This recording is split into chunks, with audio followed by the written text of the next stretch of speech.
হচ্ছে হান্ডি চিকেন।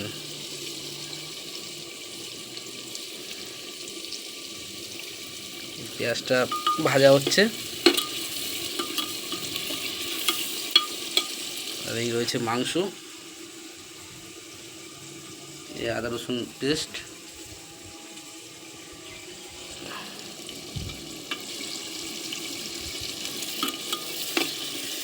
এবার মাংসটা দিয়ে ঢেকে দেওয়া হবে। পেঁয়াজটা ভাজা হয়ে গেলে লাল লাল করে।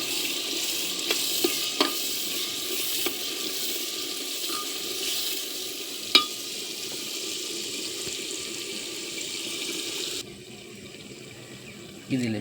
গরম মশলা ফোড়নে। হান্ডি চিকেন কাটে না করলে ভালো লাগে না বলো?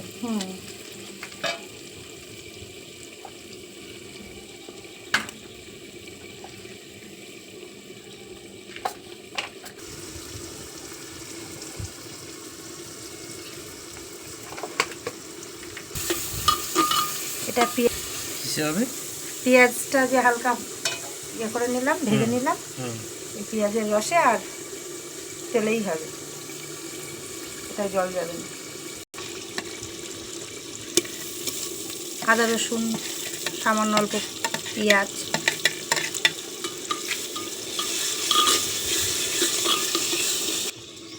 দেখি দিই টক দই। টক দই অনেকেই দেয় না টক দই, আমি দিলাম, এটা অন্যরকমভাবে করছি বলে তাই দিলাম।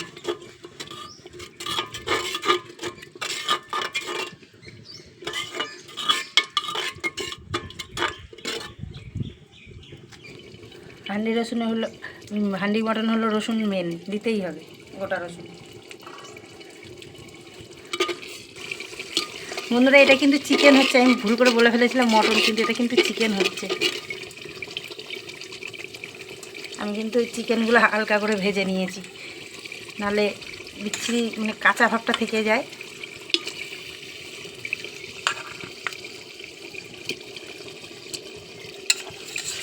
এটা দিয়ে কি ঢেকে দেবে? হ্যাঁ, এটা দিয়ে হালকা করে এবারে জাল দেবো।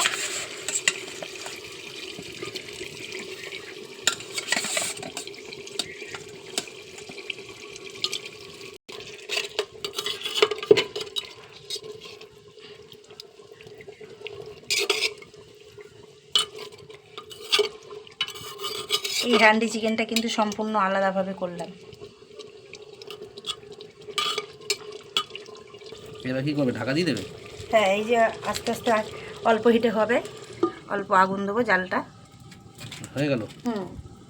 অল্প আগুন দিয়ে জাল হালকা হালকা আগুন দিয়ে এবার হয়ে যাবে, তাই তো? হ্যাঁ, হতে থাকবে। আর এটা আর খোলাখুলি করবো না, এরকমই বসানো থাকবে, খাওয়ার সময় নামাবো।